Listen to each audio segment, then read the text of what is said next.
We are going to have now Professor Canuto's lectures. So those who have to leave around 5:30 can see what he's going to talk. And after him, we have going to have the question section. Okay? I think it's better in this way. I promise to be brief. Você ajuda aqui, não é? Só para... Hã? Pelo menos que...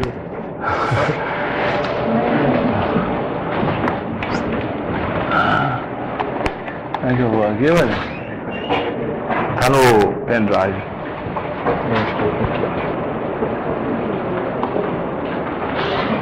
Qual que é? Eu acho que é... Acho que é esse. Se for azul, é esse. Ok. Você se incomoda só voltar só um pouquinho para aquele pequenininho ali, só um pouquinho, porque eu... Aqui, bota nesse modo aqui, esse aqui, só um pouquinho, só para ver o que tem aqui. Ok. Pode. Ok. Vamos começar? Bom, como eu disse, nós vamos ouvir agora o professor Sylvio Canuto, que é outra pessoa também com muita experiência e com um renome internacional bastante grande, que nos dá bastante prazer de ter mais uma pessoa desse nível entre nós hoje aqui no Instituto. Ele é do Instituto de Física da UFPE, em São Paulo. Antes disso, ele esteve em Pernambuco e fez o seu doutorado também na Suécia. Então, hoje nós temos uma ligação bastante forte entre Brasil e Suécia. Então, nós vamos ter o prazer, então, de...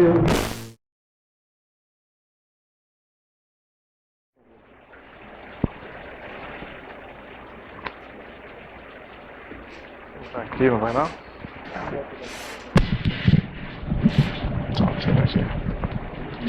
Sorry.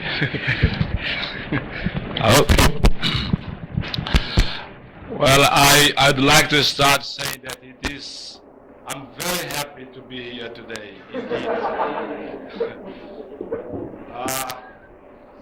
I have also to apologize for a slightly shift on my presentation, and the reason is that among the very minor material damages, one of them was my notebook. So as my presentation, all my PowerPoint slides were in my notebook, I could not, collect my original presentation for today.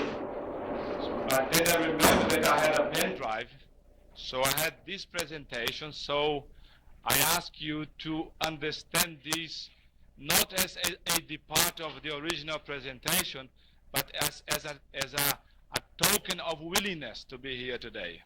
So I will talk not about the original title was intended to be a simple and accurate method to deal with molecules in solvation in liquid environment, but I will rather talk about modeling molecules in the liquid environment for the simple reason that I just explained. But before I go into that, let me say one or two words about the original idea, which was how we can develop a simple and accurate, I believe a simple and accurate method for dealing with molecules in solution. The idea of our methodology is that you generate the structures of the liquid. So let's say you want to study the property of one molecule in the liquid environment, in a solvent. Of course, you can always use methods like cavity theories. Cavity theories can be very accurate somehow because you have access to all these strong photochemical methodologies.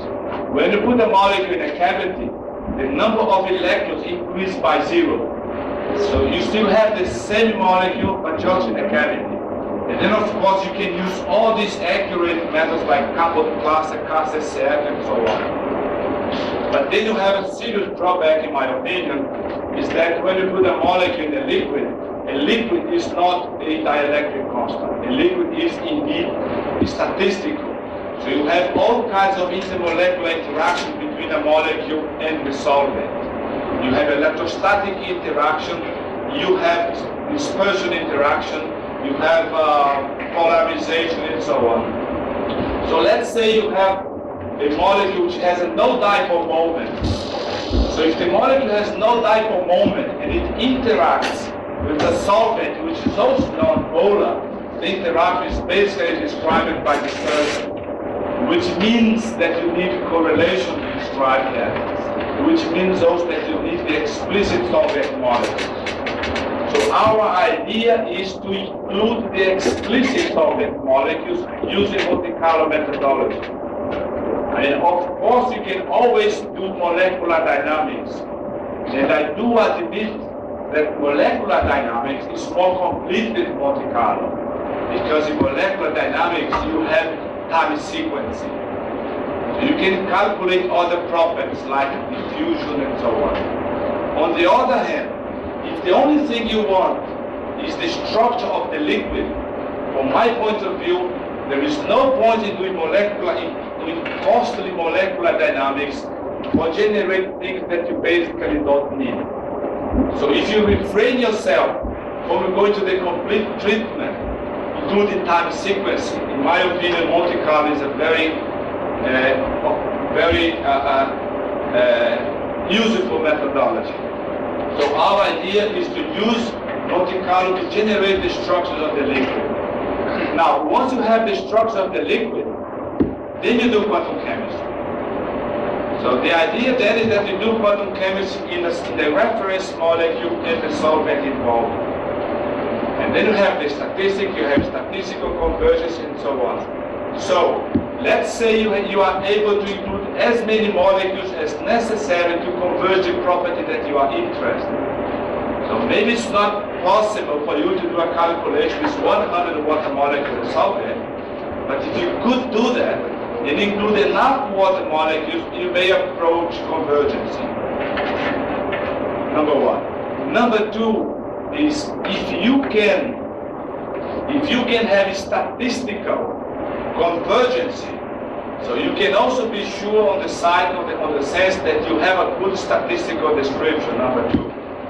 And number three is that we know quantum chemical methods. We know what quantum chemical methods are capable of in such a way that you can also try to approach convergence. So I'm not saying that this methodology will give you accurate, it will give you exact results, but it's certainly comfortable to have a methodology that if you push it to the bitter end, it can give you in principle the exact result. So that's the idea, that's why it's simple and that's why it's accurate. Now, said that, I will have to shift slightly and I will talk then about modeling molecules in the liquid environment because as I said, these are the slides I have to show you. In the process, I may be able to comment one more on these aspects. So the idea of modeling, I'm sure some of you may have seen some of these transparencies before. Right?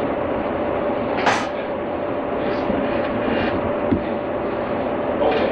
So the idea of this presentation is that we want to understand hydrogen bonds not in a cluster, not hydrogen bonds that generated, let's say, by jet cooling experiments. We want to understand hydrogen bonds in explicit liquid environment. So the first thing we want to do is to describe the statistical nature of the liquid. So as I said, we use Monte Carlo simulation for that. So the next point is, of course, you want to identify hydrogen bonds in the liquid. If you have a cluster, you just optimize the geometry, so you have a minimum energy structure, which you can easily recognize. However, in the liquid, you have a hydrogen bond. Let's say it's now a hydrogen bond. It's there, now it is not. It is not. Because it's not fixed by a minimum structure, it's fixed by the statistics. So we want to be able to identify when you have a hydrogen bond. So in a way, in that point was started before by Leo just before that. So I will repeat somehow. And then of course, once you have the structure and that you have identified the hydrogen bonds, you have to make an efficient sampling for quantum mechanical calculation. What I mean by efficient sampling is that you have to get statistically important configurations so that after you have done those calculations, you can ensure that your results are statistically convergent. So statistical convergence is very important, at least from our point of view. And that's of course the fourth point that's included there. So I will show you that our results are statistically convergent results. Okay, so the idea that will have been used not only for hydrogen bonds but in general, the idea is to use a sequential procedure. So, as I said, we want to generate the structures of the liquid. That's all we want. If you want to calculate average, having a time sequence is unimportant. Of course, if you want to have some sort of time sequence dependent property, you need the time sequence. But if all you want is to calculate the average, you don't need time sequence. So what we do is sequentially. So we first run the Monte Carlo simulation to generate the structures, and then we sample configurations for performing the quantum mechanical calculation. Let me emphasize that doing sequentially has one very important advantage, is that after you have done the simulation, you know the statistics. So you know what's the correlation between different configurations that have been generated by the simulation. In other words, I know what are the statistically important configurations, so I can plan my quantum mechanical calculation in a very reasonable fashion. Reasonable means that I will show you that you can get statistically convergent result with 40, sometimes 50 quantum mechanical calculations. Not 1,000, not 1,000,000, it's 50 or 40. And the reason is because we do it sequentially. So we have the statistical information beforehand so that you can plan the quantum mechanical calculations. So that's what I'm trying to show you. So you generate structures here, and then you sample accordingly, and then you do the quantum mechanical calculation of the system of the size that you are interested in. Let's say you want to calculate the solvation shift of a very polar molecule. Then of course include the one water molecule, certainly not enough. So you can include first solvation shell, second solvation shell, and then analyze the statistical, the convergence with the size of the system. But here we are interested in calculating the hydrogen bonds. So I will sample accordingly to get the hydrogen bonded configurations, and then I perform the quantum mechanics. Just to give you, this slide is totally unnecessary, but I want to show you what's the size of calculation so that you can get a feeling of the computational cost that is involved. So the first example I will show you is my favorite example and somebody else's favorite examples, which is the quinidine molecule in water. So we do the Monte Carlo simulation, you do Metropolis NVT, but you can just as well do NVT. And then we use classical potentials for doing that. This is the size of the simulation. We are talking about 80 million Monte Carlo steps for production in the statistics. And then we calculate, after we have done that, we realize that only configurations separated by nearly, let's say 43 million configurations are indeed relevant. So I will drop the size of the number of quantum mechanical calculations by a factor that is 320,000 Monte Carlo steps. So instead of doing calculation, let's say million of configuration, I will perform a quantum mechanics in 250. In fact, that number will even be decreased, and I will show you in a moment. So once we have that, then you can do quantum mechanical calculations. This is the basis set. But please remember that the important thing here is to be able to do the calculation. So when these calculations were done a couple of years ago, we could not do better than that for 250 quantum mechanical calculations. But now we can do less calculations, and then we also have more computer power. So some of the results I can show you some slightly better basis sets like CCP, and so on. Then I take the average of the property and I counterpoint correct that because of the basis set incompleteness. So this is basically the idea. So we do the Monte Carlo simulation, sample the configuration, and then we perform the quantum mechanics. Oops, wrong direction. How many water molecules? In the simulation, I think it's 500 in this one. Okay. So this slide is pretty much similar to what Leo showed 15 minutes ago. most people try to recognize hydrogen bonds using the radial distribution function. So in the case of pyridine in water, you have here the pairwise distribution function of the nitrogen atom of the pyridine and the oxygen atom of water, and you can really see a peak here which is associated to the hydrogen bond. So if you spherically integrate this first peak here, you get the coordination number. That is the number of water molecules that are coordinated or they are neighbor to the nitrogen atom. And then you say, well, these are the hydrogen bonds. As Leo said before, this is not a very good criteria because you can find water molecules which are in that range of distance which are not hydrogen bonded. But better criteria is to look at the energy distribution. So if you make a histogram of the classical, this is classical taken from the simulation, if you make a histogram of the pairwise interaction energy as a function, a histogram of the pairwise energy, you can really see a bump here which is associated with the hydrogen bonds. So for selecting hydrogen bonds, we in fact use both the geometric and the energetic criteria. This was discussed many times before by these people here, and more recently regarding many other properties, it has been discussed by Sato and Hirata in 1999, and you have also been involved in some of the discussions. So what I show you now is a beautiful, at least from my point of view, a beautiful representation of the configuration space that is filled by the water molecules in pyridine. So this is not one configuration of the Monte Carlo, but that's a superposition of all the configurations extracted from the simulation. So what is interesting is that shows you the configuration space that is filled by the water molecule. So let's say, as a provocation, let's say you want to calculate a water molecule that's hydrogen bonded to the active site of such an enzyme. So normally you go there and you optimize the geometry.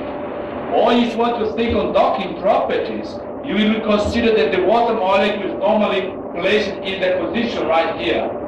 However, as you can see, configuration space, the statistic allows water molecule to be up here and is still making hydrogen bond with the pyridine. So this is side view, this is just a front view. So you can see also the distribution in the lateral view. So this is then what I want to show you is that the configuration space that is suspended. So now I want to place one and every one of these structures, I want to make them as quantum mechanical calculation to get the hydrogen bond interaction. So I'm not calculating one configuration, but I'm calculating 155 configurations. Okay, so these are the results. You have the binding energy, calculated binding energy without counterpoise correction, and the binding energy with counterpoise correction. This is our results using this basis set. This is a colleague's binding energy using a much better, slightly better basis set, but I just want to show you that the final result is similar. So now these are the results obtained using the liquid configuration. So let's look at these numbers. So if you calculate the binding energy for the optimizing pyridine in water, you get a binding energy that's 8.4 kcal per mole, and then you counterpoise correct and drop to 6.2. So that's your estimate of the binding energy between water and pyridine in an optimized geometry. Let's say jet Cooley experiment. So you generate it. So when you go into the liquid, the interaction drops to 5.84 with these standard deviation. So this is statistical error, this is standard deviation. So now when you counterpoise correct them, the binding energy drops to 3.7. So incidentally, you can notice that the counterpoise correction for the liquid and for the cluster optimizer are pretty much the same. That might just well be a coincidence. I just want to point that incidentally. But what you can observe is that in the liquid, the hydrogen bond interaction is 3.7, not 6.2.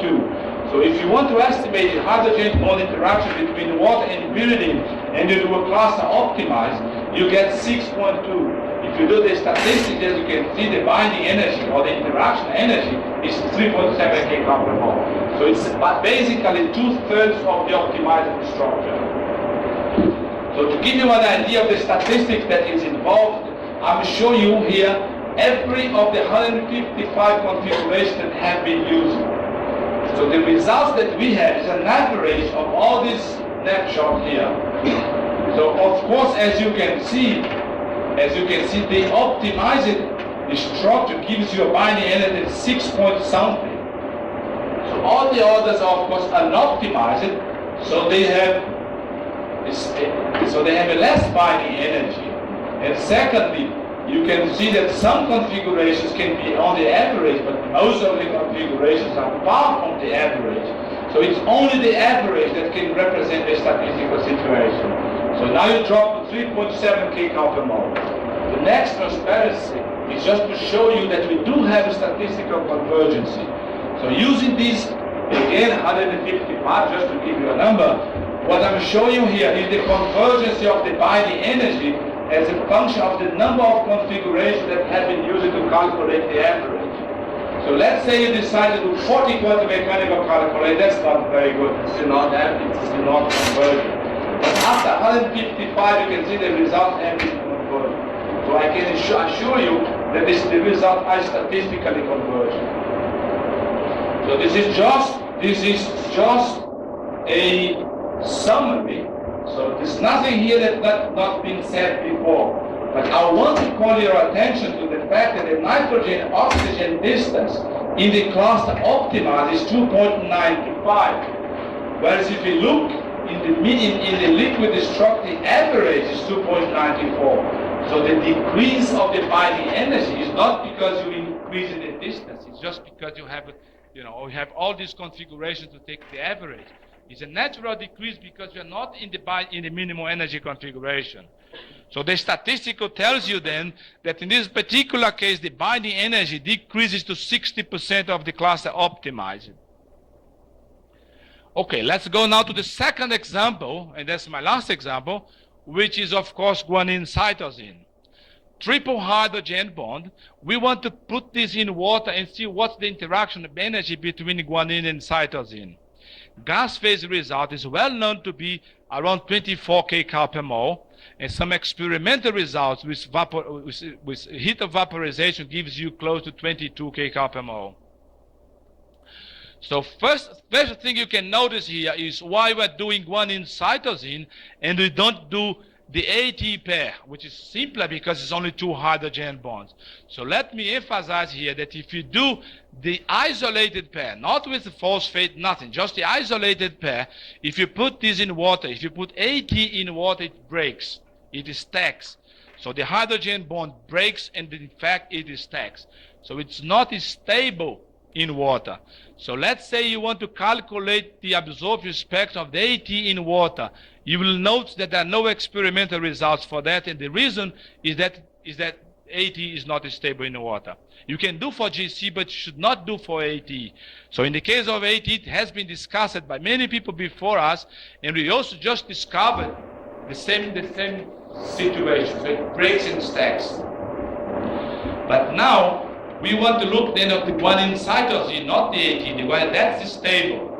In order then calculate also, not only calculate the binding and the interaction energy between the two pairs, but we also want to be able to identify if we can get in through the water molecule. Let's say you have the hydrogen bond interaction, the three hydrogen bond interactions here, but nothing prevents the water molecule from the solvent to make a hydrogen bond, let's say, with this oxygen. So we want also to look what's the structure of the nearby water molecules in the base pair.